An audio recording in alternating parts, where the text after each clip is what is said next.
as an artist, you're always absorbing things. I mean, we're all constantly absorbing things from the environment, whether we're kind of aware of it or not. And so I think initially, the first images, they probably chose me. I think certainly for the painting Sichuan, which is where it all started, at the time I was taking very long tube rides on my commute to work, and so I'd always be flicking through the metro, and one day I just saw this image of a guy being pulled out of the rubble from the earthquake in China, and I just knew that it was just a really special image somehow. It was, not only was it a great photograph, it had this story behind it that was full of sort of emotion and drama, and I just knew I was going to do something with it. And so I think that image and some subsequent ones definitely chose me.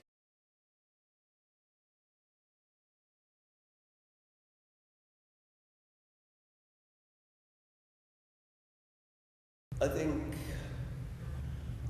it's often when you see things that sort of either capture your kind of imagination, or you know, that sort of that reach out and grab you, that sort of interest you, or on the other hand, things that really incense you, things that kind of make you angry, or even just things that are just totally absurd.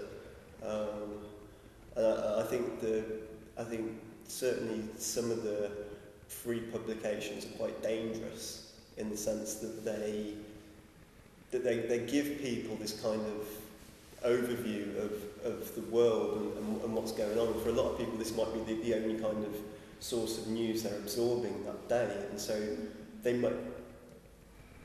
a lot of people probably aren't questioning what they're reading, and so they just kind of they just pick it up, and even if they don't pay that much attention to it, I think it's a particularly dangerous one because of the time of day that you're reading it, because it's in the morning, you're on your way to work or college or wherever, you know, and I think because you're not quite awake necessarily, you know, I think you're much more impressionable, and I think things can kind of like seep into your subconscious, and I think it can be quite I mean, this is getting to sound a bit like a conspiracy theory, isn't it?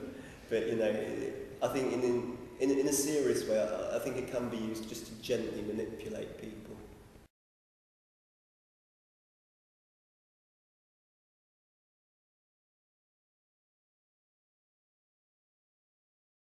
I think certainly there's far too much kind of focus on celebrities out there, which I think is ridiculous, and that's one thing that I'm quite drawn to, and it's something that's featured in a lot of these works. But also of course, there's a much more serious side to it as well, the kind of the terrible, shocking events that are sort of going on in the world, and I think a lot of that is also what's part of what's driving me to select the images.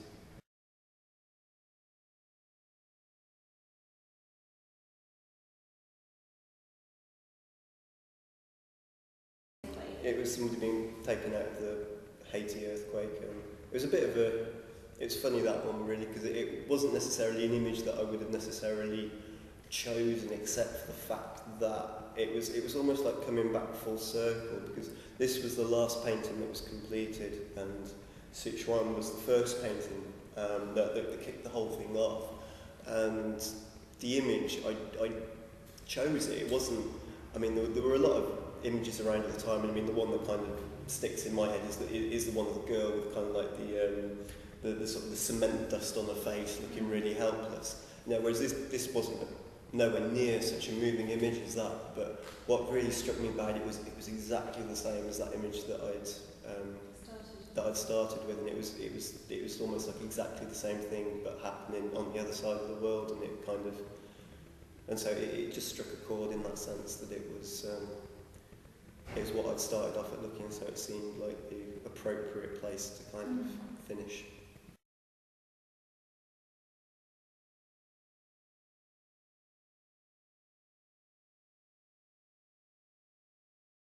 It's very much, it begins as digital manipulation, so the image is scanned, or if it's something I've called off the internet, then it goes straight into Photoshop, and then I'll start playing with it. And that is a process which can take anything from, I think probably the fastest element to a painting I think was done maybe in about half an hour, and the longest was about a year. So I mean it's a very long process. I mean, I'll take the image, I'll break it down, and I'll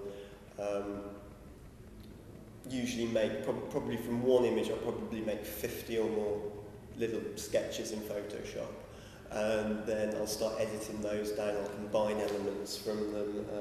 I might be working on, I don't know, maybe 10 or 15 images simultaneously, which would just end up being distilled down into one painting. So I might take one element from one news story, another element from another news story. So a lot of these paintings are actually made up of combinations of different images. Some of them are just one image. 14 Days is just one image, and Sichuan is just one image. Whereas Circus over there is made up of two.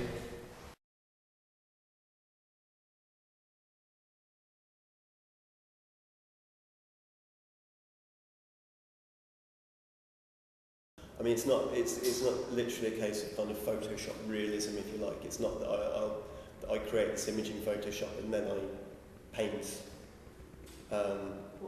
what I see. It's not like a kind of a photorealistic interpretation of that. I mean, it begins to change and evolve again as it goes onto the canvas. So I mean, I'll sort of react to things that start happening, and because with the processes involved in this, a lot of them are quite difficult to control as well. So there's a certain element of chance, a certain element of sort of decision making and risk taking which is going on.